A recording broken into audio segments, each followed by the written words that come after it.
Cavs and Warriors are both a perfect 10-0 this postseason. Seem to be one-upping each other on dominant performances. Tuesday, Golden State beat the Spurs by 36. Friday, the Cavs blew out the Celtics by 44.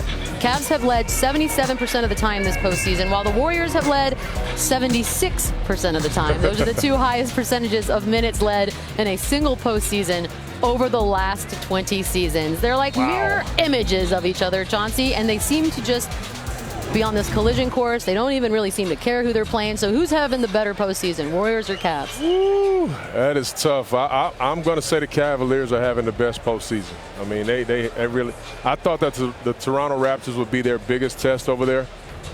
Ran through them. I said something about this yesterday.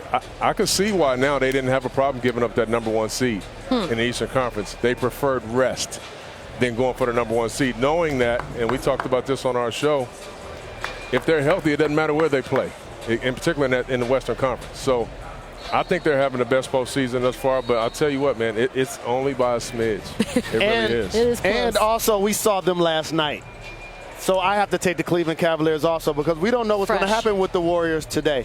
And they also have LeBron James, who's been the most dominant player I've seen not only in this year's playoffs, but as dominant as he has been in any playoffs, the way he's leading that basketball team.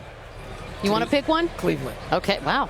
Yeah, done. I know the stats are close, and all those, indicators say it is smidge, Chauncey. I agree with you. But the way LeBron has been going, I just think that Cleveland is playing with this supreme confidence. Like, I'm going to go back to this again. It reminds me of the way that Scotty and Horace and Bill Cartwright, all those guys, Paxson, felt when they were playing with Jordan. They felt, oh no, we know we can crush you and crush your spirit at home or on the road. And they felt that way even going to Salt Lake City. I feel like Cleveland feels like that now. That Love and Kyrie and all those guys feel like they are playing with the supreme being in sports, and they're not going to lose. And to me, one of the deciding factors is we can't lose sight of this.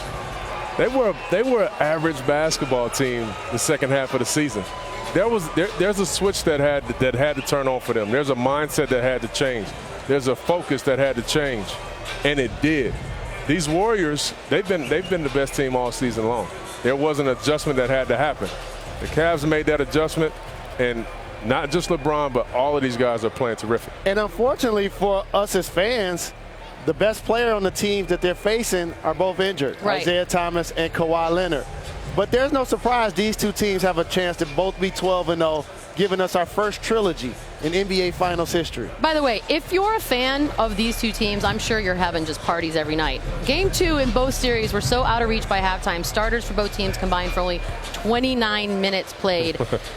The sheer lack of competitiveness at this point. Let me ask you, if you're not a Cavs or Warriors fan, are they ruining this postseason? Absolutely not. Did we see Isaiah ascend this year? Yep. John Wall, Greek Freak, Russell Westbrook. There's amazing storylines, but the two best teams, this is what happens in the NBA. The Lakers, 16 championships. The Celtics, 17. There's a reason why they're the only two franchises that have more than 6. The NBA is secular, however, but these are the two best teams, and they're going to make it to the finals. I disagree with you, buddy. I disagree with you, man. Okay. I've been very disappointed, Mr. Rose. Okay. Beats, Wilbon. I've been very disappointed in the playoffs this year, You weren't disappointed. We were cheering for Kawhi, and we was cheering for Memphis. And the game was I cannot help injuries. Now, we were just watching a None good of game. us can. With the dribble handoff, Marcus Gasol, the jumper, and I've Kawhi. never seen as many blowouts. This is the playoffs. Playoffs? I've never seen as many blowouts in the playoffs ever, and I am disappointed All by right, it. we're tied over here. So I get to break this You're one, too? breaking this, yep. I'm with Jalen. Oh, come on, I'm going to tell you Wilbon. why. Listen, dominance is good for any league. Dominance is always good for your sport. When you have the Celtics and the Lakers, if you have the Montreal Canadiens, if you have the whatever sport you're talking about, right now, the New England Patriots, that is never bad for your league. If you want to bring new people into the tent, you have to put the greatest teams out there. No one remembers who people trashed in the second round 10 years. Who did Magic and Bird beat beat in the second round in 1985? We don't know, but we remember the finals. All we're going to remember from this, and Chauncey, you're right.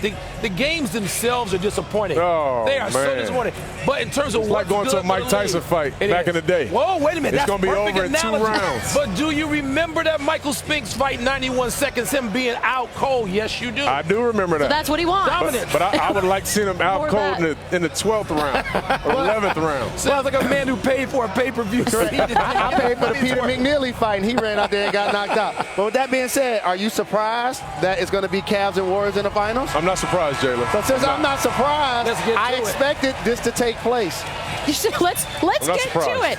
Let's just go ahead and Absolutely preview not. that then while we're standing up here. By the way, the only way you're angry, and it's fine, is if you're just not a fan of these two teams. No, because the if only your way- team is dominating, then there's nothing wrong The with only the way league. you're angry is if you're a Spurs fan, because if Kawhi don't get injured, they series. win game 1. Yeah. It's a split today, 1-1. going into game 3, and I think the San Antonio Spurs will probably win on their home floor. What do you think? If was a fifth, we'll all be intoxicated, buddy. Chauncey's spirit is different these days.